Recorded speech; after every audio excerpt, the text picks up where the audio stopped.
तो दोस्तों, अब अमेरिका जैसे जैसे भारत द्वारा उठाए जा रहे एक एक कदम पर नजर दौड़ा, वैसे वैसे अमेरिका को भारत पर टैरिफ लगाकर की गई गलती का एहसास हो रहा है। क्योंकि सबसे बड़ी हाल ही में खबर तो यही आ रही है कि अमेरिका की तरफ से जो 50% भारत पर टैरिफ लगी थी, अब अमेरिका के द्वारा लगाई गई अफेक्टेड टैरिफ 50% नहीं बल्कि मात्र 33.6% थी। हालांकि एक और भारत पर लगाई गई टैरिफ के घटने की खबर आ रही है, तो वही दूसरी ओर देखा जा रहा है कि भारत के द्वारा कुछ चीजें का एक्सपोर्ट भी अमेरिका के लिए बंद कर दिया गया और अमेरिका से भारत में इंपोर्ट होने वाले कुछ सामानों पर तो भारत और भी ज्यादा सख्ती दिखाने जा रहा है, जिससे अमेरिका के सेलर्स बौखलाए हुए। फिलहाल पूरी डेवलपमेंट क्या है इस वीडियो में समझते हैं। नमस्कार दोस्तों, मैं राधेश्याम और आप देख रहे हैं KSR News 24। दरअसल जब किसी पर भी मुसीबत आती है तो वह अपने बचाव की सभी कोशिशें जरूर करता है और भारत भी अपने बचाव की सभी कोशिशें को तेजी के साथ करता चला, जिससे अमेरिका टैरिफ के असर को नाकाम किया जा सके और आखिरकार भारत के द्वारा की जा रही अनेकों कोशिशों के बाद सफलता दस्तक देना शुरू कर चुकी। जहां सबसे बड़ी सफलता तो यही है कि भारत पर पहले 25% अमेरिका के द्वारा टैरिफ लगी थी और रूस से तेल खरीदने के कारण भारत पर हाल ही में 25% टैरिफ और बढ़ा दी गई। यानी कुल मिलाकर भारत के प्रोडक्ट पर यूएस मार्केट की तरफ से लगने वाली ओवरऑल टैरिफ 50% हो गई। लेकिन अब बड़ी खुशखबरी ये है कि अमेरिका कहीं ना कहीं अब अपने कदम पीछे हटा है, क्योंकि अब भारत पर 50% टैरिफ नहीं लगी बल्कि प्रभावी टैरिफ घटकर 33.6% पर आ चुकी है। आपको बता दें कि जापानी ब्रोकरेज फर्म नोमेरा के अनुमान के अनुसार बाजार दबाव में और भारत पर प्रभावी टैरिफ दर 50% नहीं बल्कि 33.6%। हाँ, ये बात जरूर सही है कि इस टैरिफ को अमेरिका ने दबाव में ही हटाया, लेकिन इस टैरिफ को डायरेक्टली नहीं लेकिन इनडायरेक्टली कम किया गया।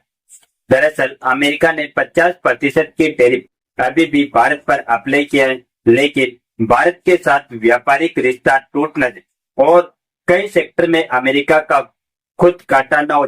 इस दबाव में आकर अब अमेरिका ने भारत के केवल 60% प्रोडक्ट पर ही या 50% टैरिफ अप्लाई किया। आसान शब्दों में कहे तो 40% Indian product without extra tariff और बिना रोक टोक के एंट्री करी और इस हिसाब से कैलकुलेट किया जाता है तो यह देखने को मिलता है कि भारत पर इफेक्टिव टैरिफ 33.6% ही है। और अगर आप अपनी स्क्रीन पर इस टेबल को देखेंगे तो इसमें साफ साफ दिखाया गया है कि एशिया की किस कंट्रीज पर शुरुआत में कितने % इफेक्टिव टैरिफ थी और अब इफेक्टिव टैरिफ कितना है। जहां इस लिस्ट में नंबर 1 पर चीन देखने को मिलता है, क्योंकि चीन पर पहले ही इफेक्टिव टैरिफ 11% था, लेकिन 30% की रेसिप्रोकल टैरिफ लगाने के बाद अब चीन पर लेटेस्ट इफेक्टिव टैरिफ 42% हो गई। जबकि भारत पर हाल ही में भले ही 50% की टैरिफ लगाई गई है, लेकिन भारत दूसरे नंबर पर था, क्योंकि पहली बात तो भारत पर पहले 3% ही इफेक्टिव टैरिफ थी और यही कारण है कि भारत अमेरिका का सबसे बड़ा ट्रेड पार्टनर पिछले कुछ सालों से रहा। लेकिन आप यहाँ देखें कि 50% की टैरिफ अप्लाई की गई तो जैसे कि हमने बताया भारत पर इफेक्टिव टैरिफ 33.6% ही है, जबकि वही इंडोनेशिया, वियतनाम, साउथ कोरिया और जापान जैसे देशों को देखा जाए इन पर इफेक्टिव टैरिफ 18% के नीचे ही है। और यहीं से यह बात साफ हो जाती है। अमेरिका ने अगर सबसे ज्यादा किसी को टारगेट किया तो वह भारत और चीन है। आज सवाल यह उठता है कि 60% प्रोडक्ट पर ही अमेरिका के द्वारा टैरिफ कैसे बढ़ी, क्योंकि उनके द्वारा तो सभी प्रोडक्ट पर टैरिफ बढ़ाए जाने की बात कही जा रही थी। तो इसके लिए आपको बता दें कि अमेरिका को इस बात का अंदाजा लग चुका है कि अमेरिका ने मैनुअली टारगेट किया भारत और चीन को, लेकिन हाल ही में भारत और चीन की नजदीकियां इस तरीके से बढ़ रही है कि ट्रंप की नींद उड़ी हुई। इसीलिए फिलहाल में 60% प्रोडक्ट पर ही 50% लगी, जिसे समझने के लिए आप इस दूसरी टेबल पर ध्यान दें, जहां आप साफ साफ देख सकते हैं कि finish auto and auto parts पर 25% की टैरिफ है, जिनका यूएस मार्केट में शेयर 3% से भी ज्यादा है, जबकि 50% की टैरिफ लगी। स्टील और एल्यूमिनियम के साथ साथ कॉपर पर, लेकिन वही अमेरिकी मार्केट में 16% हिस्सेदारी रखने वाले फार्मास्यूटिकल प्रोडक्ट पर 0% टैरिफ और इसी तरह की इलेक्ट्रॉनिक और सेमीकंडक्टर की बात की जाए या फिर कई और गुड्स की बात की जाए, उन पर 0% टैरिफ ही अमेरिका ने अभी फिलहाल में लगाया। यानी कि जब कुल मिलाकर देखा जाए तो टोटल भारत पर इफेक्टिव टैरिफ 33.6% ही देखने को मिलता है। लेकिन सबसे बड़ा सवाल यह है कि क्या यह सब इतनी आसानी से हुआ है? तो जवाब है बिल्कुल नहीं। अगर इंडिया का 40% प्रोडक्ट टैरिफ की मार से बचा है तो इस पर भी भारत के द्वारा उठाए गए बड़े बड़े कदम। चलिए बात करते हैं कि भारत ने अमेरिकी टैरिफ के खिलाफ कौन कौन से एक्शन लिए। तो देखा जाए तो पहली बात तो इंडियन गवर्नमेंट की तरफ से डायरेक्टली अमेरिकी टैरिफ के खिलाफ कोई बड़े कदम नहीं उठाए, लेकिन इनडायरेक्टली इस टैरिफ से पूरी तरह से बचकर अमेरिका को मुंह तोड़ जवाब कैसे देना है, इस बात की पूरी तैयारी भारत की तरफ कर ली गई। जहां पहली बात तो बड़े बड़े फर्म और यूनिवर्सिटी द्वारा अमेरिकी ब्रांड को बाइकआउट किया जाने लगा, तो वही मेक इन इंडिया को बढ़ावा देने के लिए प्लानिंग की गई और इस कैंपेन में इंडियन गवर्नमेंट ने भी सपोर्ट किया है कि मेक इन इंडिया को बढ़ावा दिया जाए। लेकिन इसके अलावा जो सबसे बड़ी कूटनीति खेली गई वह है अपने एक्सपोर्ट को अलग अलग देश में डाइवर्सिफाई करना और 100 देश से कॉन्टेक्ट बनाने के साथ साथ कई देशों के साथ अचानक FTA यानी कि फ्री ट्रेड एग्रीमेंट की बातचीत को फास्ट ट्रैक पर ले आना।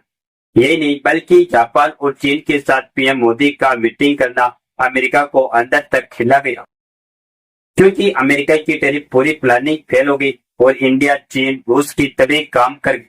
इसके अलावा भारत में जिलेटिन इंपोर्ट नियमों की और भी ज्यादा सख्त करने की प्लानिंग शुरू कर दी और मात्र इसकी प्लानिंग से ही अमेरिकी सेलर को बहुत बड़ा झटका लगा, क्योंकि इस प्रोडक्ट के खातिर अमेरिका भारत के लिए एक बहुत बड़ा सप्लायर है। अगर आपको नहीं मालूम तो आपको बता दूं कि जिलेटिन एक एनिमल प्रोटीन है जो दवाइयों की कैप्सूल, टैबलेट्स, फूड इंडस्ट्री और कॉस्मेटिक तक में इस्तेमाल होता है। भारत इसकी बड़ी मात्रा विदेशों से आयात करता है ताकि हमारी दवा और फूड इंडस्ट्री को सप्लाई मिल सके, लेकिन अब भारत सरकार ने साफ कर दिया अब पुराना सिस्टम नहीं चलेगा। हर आयातित जेलाटिन को भारत में आने से पहले वेटरनरी हेल्थ सर्टिफिकेट देना होगा। दोस्तों, अमेरिका का इस समय भारत को जेलाटिन सप्लाई करने वाले टॉप देशों में से एक है। करीब 15% जेलाटिन आयात अमेरिका से आता है, जिसकी कीमत हर साल 7 मिलियन लगभग 50 करोड़ होती। लेकिन भारत के इन नए नियमों से अमेरिका की कंपनियों की लागत बढ़ेगी, शिपमेंट में देरी होगी और उनका बिजनेस सीधे प्रभावित होगा। यानी भारत का एक छोटा सा नियम अमेरिका के करोड़ों डॉलर के कारोबार पर भारी पड़ सकता है। यानी कि अमेरिका को सीधा इस बात का एहसास हुआ भारत भी